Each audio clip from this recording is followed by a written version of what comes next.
નમસ્કાર, હું છું આશિષ દરજી. તમે જોઈ રહ્યા છો એસએમએ ન્યૂઝ. જોઈએ આજના સમાચાર. વડોદરામાં પૂરપાટ ઝડપે જઈ રહેલું ટેન્કર અચાનક પલટી ગયું. સ્કૂટર પર જઈ રહેલી યુવતી માંડ બચી. વડોદરા શહેરના ડભોઈ રોડ ખાતે ફાયર બ્રિગેડનું પાણી ભરેલું ટેન્કર રસ્તા વચ્ચે પલટી ખાઈ જતા અકસ્માત થયો હતો. એમાં ફાયર બ્રિગેડના ટેન્કર ચાલકે એક સ્કૂટર પણ અડફેટે લીધું હતું.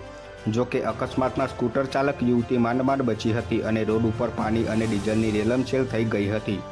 ગાજરાવાડીથી ટેન્કરનો ડ્રાઈવર અને સબ ફાયર ઓફિસર બંને સાથે નીકળ્યા હતા. આ સમયે ડભોઈ રોડ સ્થિત ગણેશનગર પાસે ટર્ન લેતા સમયે અકસ્માત સર્જાયો હતો.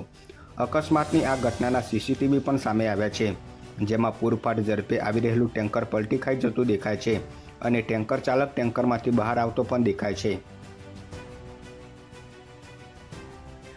રાજ્યના 11 ડેમ એલર્ટ પર. સૌરાષ્ટ્ર અને દક્ષિણ ગુજરાતમાં ભારે વરસાદની આગાહી. સૌરાષ્ટ્ર અને દક્ષિણ ગુજરાતમાં શુક્રવારે ભારેથી અતિભારે વરસાદના કારણે જળબંબાકારની સ્થિતિ સર્જાઈ હતી. પોરબંદરમાં 24 કલાકમાં 20 ઇંચ વરસાદ તૂટી પડ્યો હતો. દ્વારકામાં માત્ર 2 કલાકમાં 10 ઇંચ વરસાદ પડતા યાત્રાધામમાં ઠેર ઠેર પાણી ભરાયા હતા. બીજી તરફ વલસાડમાં 6.5 ઇંચ તો ઉમરગામમાં 8 ઇંચ વરસાદ પડ્યો હતો.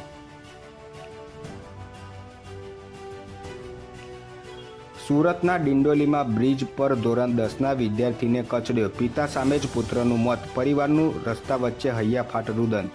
સુરતમાં ફરી એકવાર ડમ્પર ચાલક કાર બનીને ત્રાટકતા એક વિદ્યાર્થીને મોતને ઘાટ ઉતાર્યો હતો. બાઇક ઉપર પિતા સાથે જઈ રહેલા ધોરણ 10નો વિદ્યાર્થીને ડમ્પરે કચડી નાખતા તેનું ઘટના સ્થળે જ મોત નીપજ્યું હતું.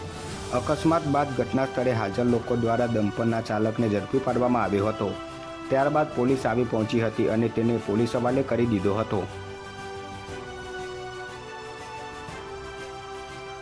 વડોદરાની સયાજી હોસ્પિટલમાં શંકાસ્પદ ચાંદીપુરા વાયરસથી 4 વર્ષના બાળકનું મોત. 5 આઈસીયુમાં દાખલ. રાજ્યભરમાં ચાંદીપુરા વાયરસથી સંક્રમિત દર્દીઓના કેસમાં દિવસે ને દિવસે ઉછાળો આવી રહ્યો છે.